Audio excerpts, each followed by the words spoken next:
Chief Justice, Justices, you have the condensed book of the intervener, CIPPIC, and at tab A, I've provided an overview of my very brief oral submissions.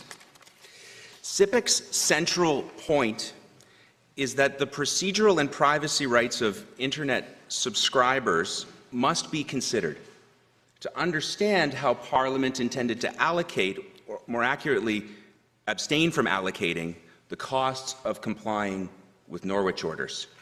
The Court of Appeal did not have the benefit of hearing the perspective of Internet subscribers, and so CIPPIC offers this Court, in its factum, 3 subscriber-focused submissions in support of its proposition that Parliament did not intend to create, as my friend foreshadowed, a notice and Norwich scheme. Working backwards from point C, CIPPIC submits that if intermediaries cannot recover the costs of being careful with our personal information, that's an incentive to take shortcuts or to raise prices, neither of which Parliament intended. Delegating stewardship of this sensitive information, Internet use records and names and addresses, to machines in order to save time or money is an increased risk that Parliament didn't intend. Compiling in advance a database that sifts through Internet records and names and addresses and correlates those things, because there might be a Norwich order, is also a risk that Parliament didn't intend. For example, the data breach risk would be increased substantially. Now, stepping back, we are dealing here with 2 different flows of information in different directions. Parliament created a scheme to send infringement allegations from copyright owners to subscribers.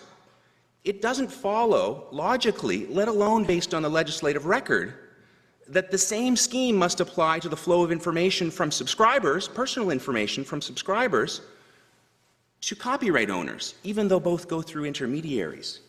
And to see why Parliament maintained that distinction, we have to appreciate that the consequences of a mistaken notice or a billing error are far less serious than the consequences of a mistaken identity disclosure. That's why, one of the reasons, these are separate.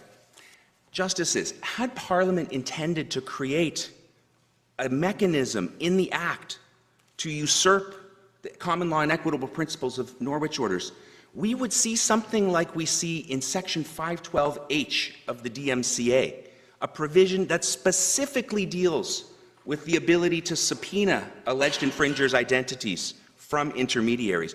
To the contrary, there is no indication. The only indication we have from the vast legislative record between 2005 and 2012, when governments repeatedly introduced notice and notice, is that Parliament intended to avoid, not replicate, the problems under the DMCA. And that's Section B of CIPPIC's factum. Now, I don't have time to go through all of this, but for convenience, I've prepared a table of concordance at tab B so you can see the changes that took place or didn't take place between 2005 and 2012. Justice Abella, Section 4127 isn't there because that deals with an entirely different issue. That's information location tools. That's like the Google stuff, not here. Section C is just select excerpts from the legislative history showing how much it was on the mind of parliamentarians to avoid what was happening in the United States. And that is specifically the presumption of guilt when the next step after receiving a notice is not forwarding the notice but taking down the content. Parliament wanted to avoid that. And they wanted to avoid the mass litigation that we saw happening in the United States during that period of almost a decade. And tab D highlights some of the American judges' procedural concerns about efforts to twist procedural rules, like we're seeing here with Section 4126, in order to simply lower litigation costs.